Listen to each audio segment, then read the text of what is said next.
बिस्मिल्लाहिर्रहमानिर्रहीम। स्टूडेंट्स अस्सलाम वालेकुम। मैं हूं आपका फिजिक्स का teacher Abdul Razaq Tahir. Today we are going to discuss electric flux through a surface enclosing a charge. बेटा सबसे पहले तो आपको पता होना चाहिए कि क्लोज सरफेस क्या होती है। Close surface means that surface will be closed from all sides. If you open one window, it is not a closed surface. यहाँ पर हम इस आर्टिकल को डिस्कस करने के लिए एक छोटी सी स्टोरी डेवलप कर लेते हैं। हम कहते हैं, फर्ज करते हैं आपके पास ये एक स्फेयर है, महसूस सर्कल हो रहा है, लेकिन एक्चुअली ये सर्कल नहीं है बल्कि क्या है, स्फेयर है। आप ये कह लें कि जस्ट लाइक अ फुटबॉल, और उसके सेंटर में ये चार्ज पड़ा है, से उसका रेडियस आर है। अब यहां से इस चार्ज से इलेक्ट्रिक फील्ड लाइंस, आपको पता है ये आइसोलेटेड अगर चार्ज है तो इस यहां से इलेक्ट्रिक फील्ड लाइंस इधर को जा रही हैं, इस साइड को जा रही हैं, इस साइड को, इस साइड को, इस साइड को। कितनी लाइन जा रही हैं? इन्फिनिट लाइंस जा रही हैं। अब वो लाइंस है इसके सरफेस एरिया से पास कर रही हैं। अब क्योंकि वो लाइन इसके सरफेस एरिया से पास कर रही है, इसका मतलब यहां पर इलेक्ट्रिक फ्लक्स है। उस इलेक्ट्रिक फ्लक्स को हम कैलकुलेट करना चाहते हैं। अब मसला ये है कि इलेक्ट्रिक फ्लक्स को कैलकुलेट करने का जो फार्मूला हमने पढ़ा है वो ये पढ़ा है कि phi E is equal to E dot A, और ये फार्मूले के ऊपर कंडीशन है कि ये फार्मूला कब अप्लाई हो सकता है। ये फार्मूला उस वक्त अप्लाई हो सकता है अगर सरफेस एरिया फ्लैट है, क्योंकि ए से मुराद वेक्टर एरिया है और वेक्टर एरिया की डायरेक्शन हमेशा उसके परपेंडिकुलर होती है। अब अगर आप इस स्फेयर की बात करते हैं तो स्फेयर जो है वो स्फेरिकल है, कर्व शेप में है। यहां पर उसकी डायरेक्शन इधर को होगी, यहां पर उसकी डायरेक्शन इधर को, इधर को, इस साइड को, तो उसकी कोई प्रॉपर डायरेक्शन नहीं बन रही।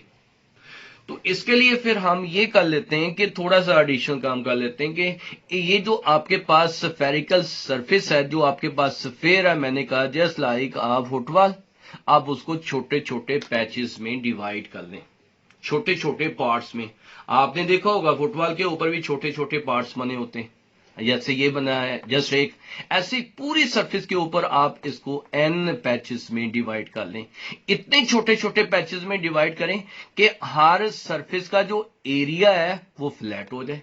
जब हर सरफेस का एरिया फ्लैट हो जाएगा फिर आप हर पैच का अलग अलग इलेक्ट्रिक फ्लक्स कैलकुलेट कर सकते हैं। फर्ज करें ये आपके पास एरिया A1 है, या सिंपल A1 कह लें या डेल A1 कह लें, del A2, del A3 up to del AN। तो फिर आप डेल A1 एरिया जो है इसमें से कितनी लाइंस पास कर रही हैं, इसकी वजह से इलेक्ट्रिक फ्लक्स को कैलकुलेट करेंगे, ये φ1 आ जाएगा। ऐसे ही आप डेल A2 की वजह से इलेक्ट्रिक फ्लक्स को कैलकुलेट करेंगे, वो φ2 आ जाएगा डेल A3 की वजह से, एंड सभी पैचेस की वजह से आप इलेक्ट्रिक फ्लक्स को कैलकुलेट करेंगे। फिर टोटल फ्लक्स को आप सम अप करेंगे। ऐसे आपके पास इलेक्ट्रिक फ्लक्स आ जाएगा थ्रू अ क्लोज सरफेस। बिस्मिल्लाह करते हैं जी। ये आपके पास स्टोरी थी, तो इसका पहला पॉइंट साथ साथ देखते जाते हैं। Let us calculate the electric flux through a close surface. फिर वही बात सपोजिशन किया कि आपके पास एक क्लोज सरफेस है इन अ शेप ऑफ स्फेयर, ये भी बता दिया कि उसकी शेप किस तरह की है। फिलहाल हमने फर्ज किया है कि स्फेयर है, कोई भी शेप उसकी हो सकती है। अब रेडियस आर, उसका रेडियस आर है due to a point charge, और उसके इनसाइड पॉइंट चार्ज क्यों है, place at its centre of sphere, और उसके सेंटर में रखा है। We can calculate electric flux by applying the formula. अब इसकी लिमिटेशन क्या है, ड्रॉबैक क्या है इसका, this formula is applicable for flat surface but the surface area of sphere is not flat.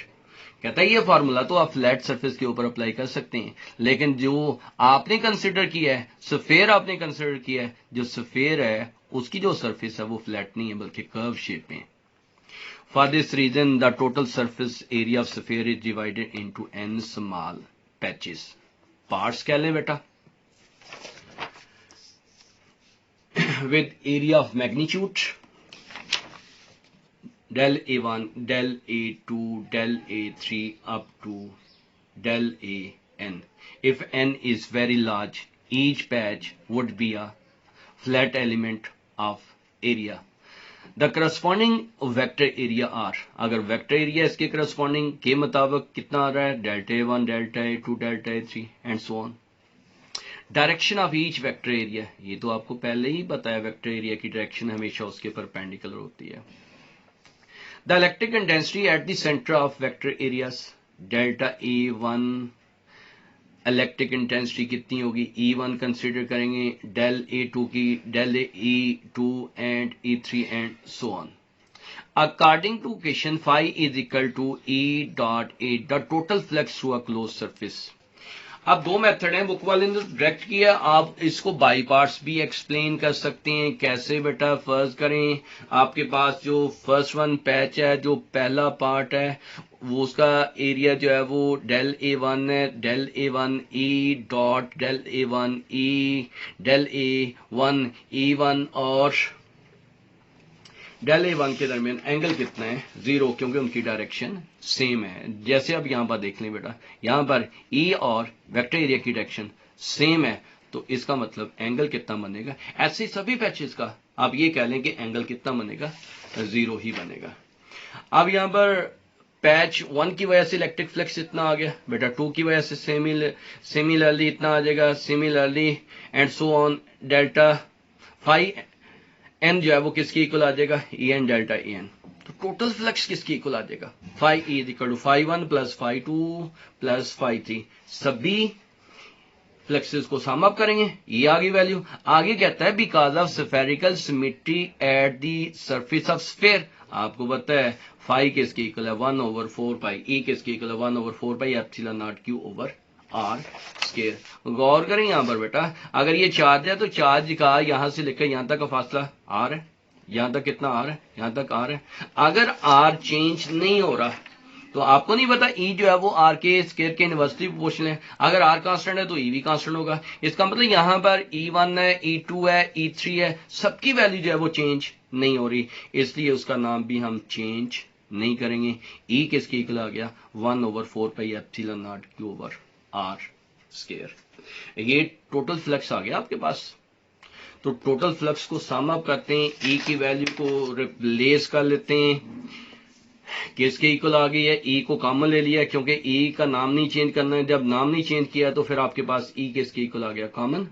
और ये किसके इक्वल है, total spherical surface area. E electric field intensity है, इसका फार्मूला क्या है, 1/4 pi epsilon not Q over are square. और याद रखना है ये भी, total spherical surface area of sphere किसके इक्वल होता है, 4 पाई आर स्क्वायर. जैसे सर्कल का एक मखसूस एरिया है वो कितना होता है, पाई आर स्क्वायर. ऐसे ही बेटा total spherical surface area sphere किसके इक्वल होता है, 4 पाई आर स्क्वायर. 4 पाई से 4 पाई कट रहा है, आर स्क्वायर से आर स्क्वायर भी कट रहा है, तो यहां पर क्या रह गया आपके पास, यहां पर रह जाता है phi is equal to q over epsilon nought. यहां पर एक सपोजिशन करता है, कहता है no imagine that close surface S enclosing this sphere. कहता है ये क्लोज सरफेस है और वो स्फीयर पहले बड़ा था अब साइज में छोटा है करके शो किया है. वो कहते हैं ये क्लोज सरफेस के अंदर है ये स्फीयर. अब ये देखें ना यहां से कि इसमें से 8 लाइन पास कर रही हैं, ये स्फीयर में से तो 8 लाइन ही इस क्लोज सरफेस में से पास करेंगे. इसका मतलब ये बनता है कि जितना फ्लक्स यहां पर उतना ही फ्लक्स यहां पर है. आपने जो सरफेस कंसीडर की थी वो स्फेरिकल शेप में थी, तो ये तो स्फेरिकल शेप में नहीं है, तो फिर आप क्या रिजल्ट निकालेंगे यहां पर, पहले इसको पढ़ लें. It can be seen that the flux through close surface is same as that through the sphere. यहां पर जितनी लाइन इस स्फीयर में से पास करेंगे इतनी लाइंस इस क्लोज सरफेस में से पास करेंगे. So we can conclude that electric flux through a closed surface doesn't depend upon the shape or geometry of closed surface. इसका मतलब ये बनता है कि जो इलेक्ट्रिक फ्लक्स है अब वो जो आपने क्लोज सरफेस कंसिडर की है उसकी शेप पर या उसकी ज्योमेट्री पर डिपेंड नहीं करती. किस पर डिपेंड करती है, इलेक्ट्रिक फ्लक्स डिपेंड करता है चार्ज पर, और किस पर डिपेंड करता है, मीडियम पर. It depend upon the medium and charge enclose according to equation number 1.